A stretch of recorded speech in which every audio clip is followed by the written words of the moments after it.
So, Matt, what brings you here today? I'm teamed up with Comcast as they have teamed up with CBS on the Xfinity X1 platform because they brought something new to the fantasy football world where they can basically use the Xfinity X1 platform to not only while you're watching a football game, bring up your fantasy football team and also all the stats, the leaders, the team analysis, and all these great things where you don't have to go to your phone, your tablet, your laptop, or anything and turn the game off or take your eyes off of the game to check your fantasy team scores or any of the players on your fantasy team and check their stats. So it's a pretty cool thing where you can do that at the same time on the same screen as the television. Are you a fantasy player, and if so, are you a big player? Do you do it for fun, or because you're an NFL player, do you stay away? I've only played one time, and that was when fantasy football kind of first. Let me see, it's probably like my second year in the league, and I didn't really have enough time to kind of change my rosters around and all that stuff because I was, basically studying plays and doing my stuff for the regulars, real football season. But I haven't played since then because it's just too time consuming for me to actually play well. Right. So, I like fantasy football though because it broadens the scope of a fan's, I would say a fan's appreciation for different players. Not only for their specific team, but they become fans of guys on other teams because of what they do on their fantasy team.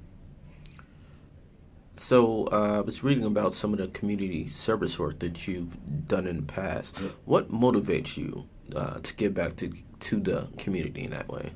Well, God has blessed me so much, to be able to play football and play in the NFL, and I feel like it's my honor and duty to give back to, the communities that are underserved or have underprivileged, children in them that they need help. Those communities need help. So, and especially a lot of young kids look up to athletes. I know I looked up to athletes when I was younger, and I would have loved to have been able to go to a camp or a football camp or been able to see them speak at some event or something like that. But that opportunity never really came around.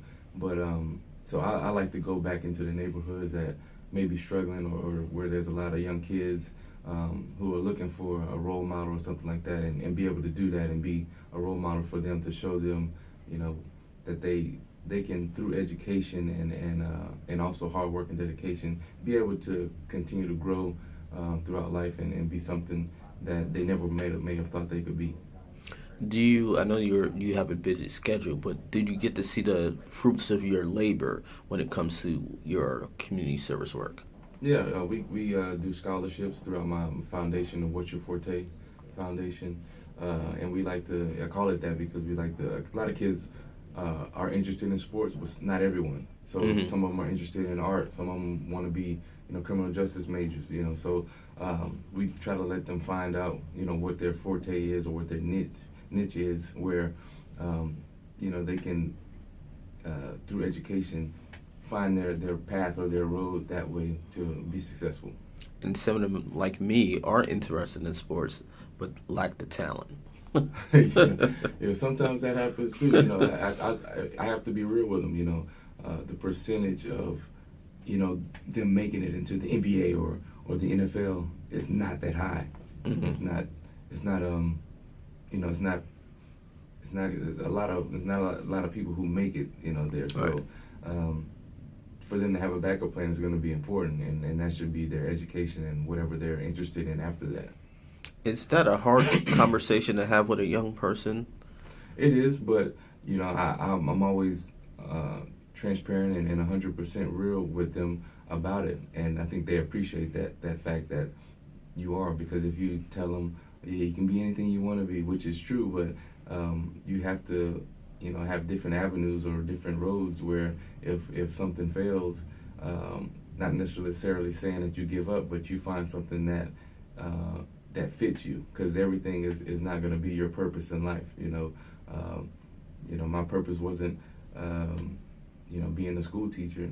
Therefore I'm not a school teacher. I think my purpose was to be a football player, but not only just to be a, a, f- a football player, but to use that platform to give glory to God, but also to be able to have young folks look up to me and show them the path that you can take to be successful. Thanks.